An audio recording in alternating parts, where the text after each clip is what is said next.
नमस्कार, मी विजया वामन। मावळ विधानसभा मतदारसंघ ट्विस्ट घेते असं दिसतंय।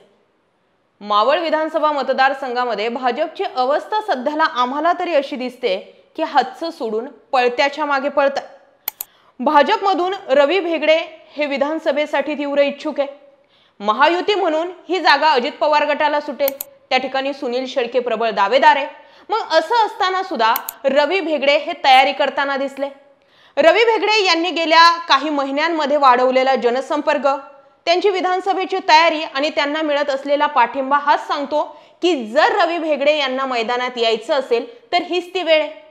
परंतु असं काही चर्चा सुरू असतानाच बापू भेगडे आणि रवी भेगडे एका स्टेजवर दिसले। तिथून पुढे चर्चा सुरू झाल्या की रवी भेगडे यांनी मैदान सोडलं आणि बापू भेगडे यांना फ्रंट दिली। भाजपमधूनच रवी भेगडे यांना मैदान सोडण्यासाठी नेमकी फूस कोण मारतंय असाही प्रश्न आहे। दबक्या आवाजात येणाऱ्या चर्चा आणि ग्राउंड रियालिटी सांगते की भाजपमधीलच दोन बडे नेते हे रवी भेगडे यांना भाजपमधूनच साइडलाईन करून दुसऱ्या बंडखोर किंवा इतर पक्षातील उमेदवाराला पाठिंबा देण्याच्या तयारीत आहे। भाजपचा 25 वर्षांपासूनचा मावळ हा बालेकिल्ला।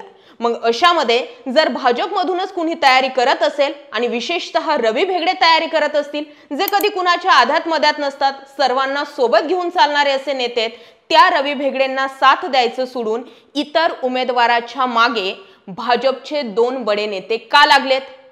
आपलाच पक्ष संपवण्याचं काम भाजपाचे हे मावळमधील दोन नेते करत तर नाहीत ना, अशाही उलटसुलट चर्चा आता मावळ विधानसभेमध्ये रंगू लागल्या।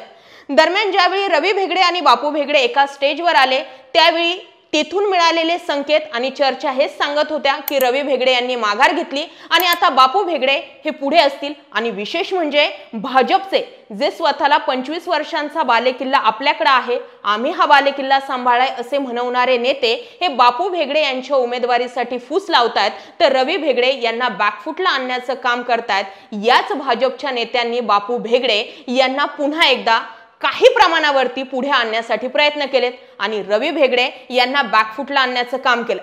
या सगळ्या गोष्टींवरून रवी भेगडे आता विधानसभेच्या मैदानातून मागे फिरतील अशा चर्चा सुरू असतानाच आम्ही रवी भेगडे यांच्यासोबत संपर्क साधला। रवी भेगडे यांच्या म्हणण्यानुसार आपण अजूनही मैदान सोडलेलं नाहीये, आम्ही सर्व पक्षीय एकत्र आहोत। बापू भेगडे आणि आम्ही एक स्टेज शेअर केला, याचा अर्थ असा होत नाही की मी बापू भेगडे यांच्या उमेदवारीला पाठिंबा दिला। याचा अर्थ असा होतोय की विद्यमान आमदारांच्या विरोधात आम्ही सर्व पक्षीय एक झालेलो आहोत। मात्र जर सर्व पक्षी एक झाले तरी पुन्हा प्रश्न असा तयार होतो की दत्ता पडवळ यांच्या माध्यमातून शिवसेनेचे काही तालुका प्रमुख यांनी एक प्रेस कॉन्फरन्स घेतली, महाविकास आघाडीची ही प्रेस कॉन्फरन्स, आणि त्यातून मिळालेला संकेत असा होता की महाविकास आघाडीला गृहीत धरून तुम्ही समजू नका की आम्ही तुम्हाला पाठिंबा देऊ। मग रवी भेगडे सांगतात त्या पद्धतीने सर्व पक्षीय नेत्यांचा पाठिंबा म्हणजे नेमकी कुणाकुणाचा आहे? अजित पवार गटाचा आहे, भाजपाचा आहे की शिंदे गटाचा आहे की शिवसेनेचा आहे की राष्ट्रवादी शरद पवार गटाचा आहे की काँग्रेसचा? दरम्यान याच चर्चेमध्ये आणखी एक गोष्ट रवी भेगडेंशी बोलताना समोर आली की आता गावकी विरुद्ध भावकी होणार असं काहीसं दिसतंय। आम्ही सगळे भावकीवाले एकत्र येऊन ही निवडणूक लढणार असा थेट मेसेज देण्याचा प्रयत्न हा रवी भेगडेंनी केलाय। त्यासाठी बापू भेगडे, बाळा भेगडे, रवी भेगडे, गणेश भेगडे हे सर्व भेगडे एकत्र येणार आहेत आणि पुन्हा एकदा ही भावकीची लढाई रंगणार आहे। मग प्रश्न तयार होतो की गेल्या 25 वर्षांपासून सुद्धा भावकीच होती की? मग त्यावेळी काय झालेलं होतं? आणि आता जर रवी भेगडे यांना समोर यायचं ते म्हणतायत तर भाजपने स्वतःच्या पक्षातील नेत्यांना ताकद द्यायचं सोडून इतर पक्षातील नेत्यांना का साथ दिली जाते? आता रवी भेगडे यांच्यासोबत फोनवरती आम्ही संपर्क साधल्यानंतर रवी भेगडे तर सरळ म्हणतायत की मी मैदान सोडलेलं नाहीये, भाजपला माझ्याबाबत विचार करावाच लागणार आहे आणि जर त्या व्यतिरिक्त जाऊन भाजपने काही वेगळा निर्णय घेतला किंवा महायुतीने काही वेगळा निर्णय घेतला तर आम्ही काहीतरी कार्यकर्त्यांना विचारात घेऊन वेगळा निर्णय घेऊ।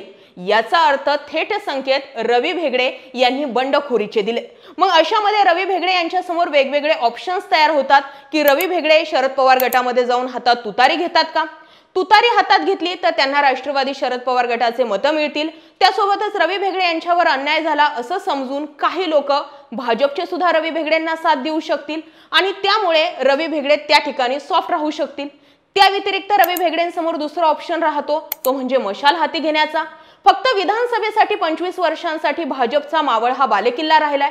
लोकसभेची हिस्ट्री काय सांगते की या ठिकाणी वारंवार शिवसेनेचाच खासदार निवडून आला, त्यामुळे या ठिकाणी विधानसभेसाठी भाजप आणि लोकसभेसाठी शिवसेना चाललेली आहे। मग अशामध्ये मशालीला सुद्धा या ठिकाणी स्कोप राहतो, त्यामुळे रवी भेगडे मशाल सुद्धा हाती घेऊ शकतात। आणि दोन्ही करायचं नसेल, न्यूट्रल राहायचं असेल तर रवी भेगडे हे अपक्ष मैदानात येऊ शकतात आणि त्यासाठी भाजपचे जे हे दोन बडे नेते रवी भेगडेंना बॅकफुटला आणण्याचं काम करतायत, त्याच लोकांनी आपला भाजप पक्ष वाढवण्यासाठी ना की भाजप पक्ष संपवण्यासाठी काम केलं पाहिजे। रवी भेगडेंच्या मागे ताकद लावली पाहिजे, ना की इतर कुठल्याही उमेदवाराच्या विरोधात। या सगळ्या गोष्टी ज्या आहेत त्या आम्ही ग्राउंडची परिस्थिती लक्षात घेऊनच चर्चिल्या आहेत। स्वतः रवी भेगडे यांच्याशी मी फोनवर संपर्क साधलाय आणि त्यानंतरच हे अनालिसिस केलेलं आहे। दरम्यान या सगळ्या गणितांमध्ये तुम्हाला काय वाटतंय? सुनील शेळके यांच्या विरोधात महायुतीतीलच उमेदवार जे आहेत ते इच्छुक झालेले आहेत, महायुतीतीलच काही नेते हे एकवटलेले आहेत। हे जरी म्हणत असतील की सर्व पक्षीय पाठिंबा आम्हाला आहे, तरी सुद्धा ग्राउंड रियालिटी हेच सांगते की हे 4-5 भावकीमधले नेते सोडले तर इतर कुणीही महायुतीच्या विरोधामध्ये काम करण्याचा मनसुबा ठेवलेला नाहीये। आता याबाबत तुम्हाला काय वाटतंय? रवी भेगडे यांनी मैदानात राहिलं पाहिजे का? भाजपचे दोन नेते जे अंडरग्राऊंड होऊन रवी भेगडेंना मागे करण्यासाठी किंवा त्यांना संपवून इतर उमेदवाराला पुढे प्रोजेक्ट करण्यासाठी काम करतात, या भाजपच्या दोन नेत्यांचा चेहरा लवकरच उघडकीस आला पाहिजे का? तसे काहीसे संकेत सुनील शेळकेंनी सुद्धा वारंवार पत्रकार परिषदेतून दिले। त्यामुळे आता पाहण्यासारखं असणार आहे की भाजपचे कोणते दोन बडे नेते हे भाजप संपवण्याचं अंडरग्राऊंड राहून काम करतात। याबाबत तुमचा अंदाज काय? कमेंट सेक्शनला व्यक्त व्हा। अशाच माहितीपूर्ण व्हिडिओसाठी आपलं चॅनल आवर्जून सबस्क्राइब करा। बाकी जय महाराष्ट्र।